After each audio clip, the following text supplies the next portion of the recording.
These videos are fun and free content, so why not?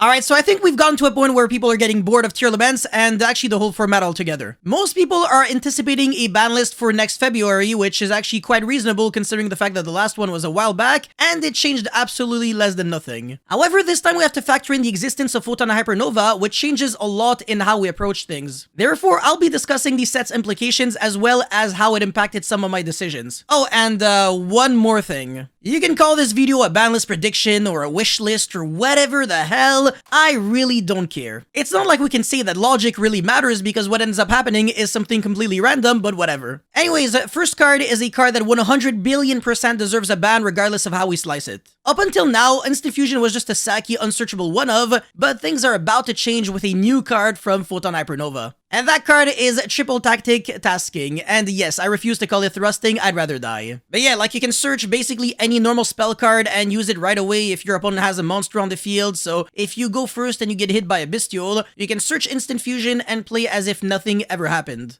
Oh, and in the same train of thought, I believe that terraforming should also get banned because it is also searchable by tasking, and that is not really healthy. Like, if tasking could only really search normal spell cards, sure, but it could also search field spells because of the existence of terraforming, and we all know how powerful field spell cards are right now. Alright, next up is a card that ruins the game in a bunch of ways, and that would be Tearlament's Crime. I've already kind of explained why, but I can explain it again. Basically, Tearlament's Crime is a searchable Omni-Negate that pretty much fixes every single issue of the deck by giving them a way to negate evenly matched, and I really don't think they should be able to do that consistently. If we start hitting their trap cards instead of only hitting their monsters, then we actually have, way more ways of dealing with their board going second since they're going to have way less diversity in the amount of interruptions they have. The final card that needs to get banned would be the Wind Bearer statue. First of all, because fuck Flunderies. And second of all, this card is a joke to summon in the Kashtira deck because Raid Raptor Arsenal Falcon can summon it right away from the deck. But yeah, I think we should just ban the Wind Bearer statue and not really touch anything else about Flunderies, at least for now. Alright, enough with the bans, let's get into the limited section now. I believe limiting Tearlament's Kit Kalos makes sense, let me explain why.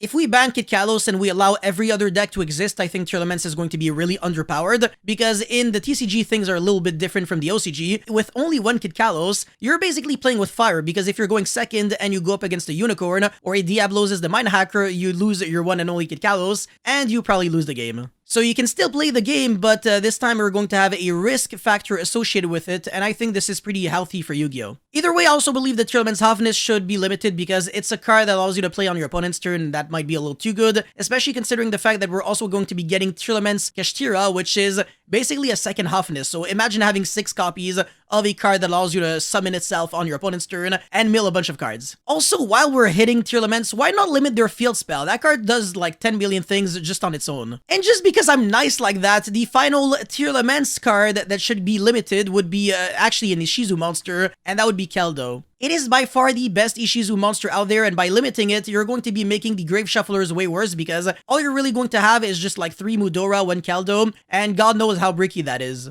Like, Mudora is actually bricky as hell, so imagine if you have 2 more copies of Mudora than Keldo. I want to say this is the smartest way to hit a deck without outright killing it. My next limit is something that will probably shock people, but it actually makes a lot of sense, at least in my head. And that would be limiting Nimble Beaver for a few reasons. First of all, it's a 1-card starter, which is already good on its own. And second of all, because it makes Nimble Angler a little too good, and that card can easily be sent with Sprite Sprint, so by limiting the Nimble Beaver, you're basically going to be forced to play the bad Nimble cards if you want Angler to be good. So again, you still have the exact same power level as you used to, but now if you want to be able to summon 2 level 2 monsters from the deck when you Foolish your Angler, one of them is going to have to be complete garbage. Actually, at least one of them, because if you start with a Beaver, then you have to summon 2 garbage Nimble monsters from the deck. So again, this forces you to reconsider your approach to deck building and how you really want to assess risk. I'm not against people getting rewarded for certain strategies as long as, again, there is a risk factor associated with it. Usually it should be proportional, so high risk, high reward, but I just don't really like the low risk, high reward. And my final limit is something that makes a lot of sense, so I think most people can agree with, and that would be Kashtira Fenrir. Again, 3 reasons for this card to get limited.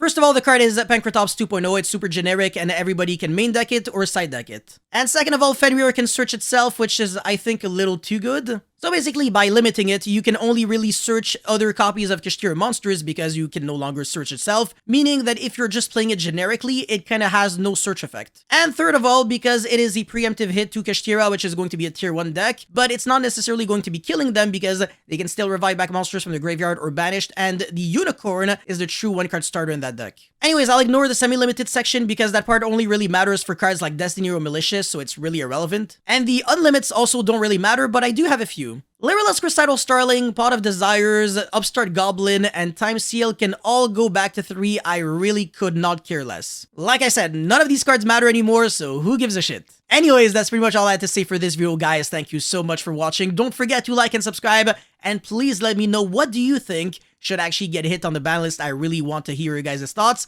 Thank you so much for watching, and I'll see you guys very, very soon. Peace.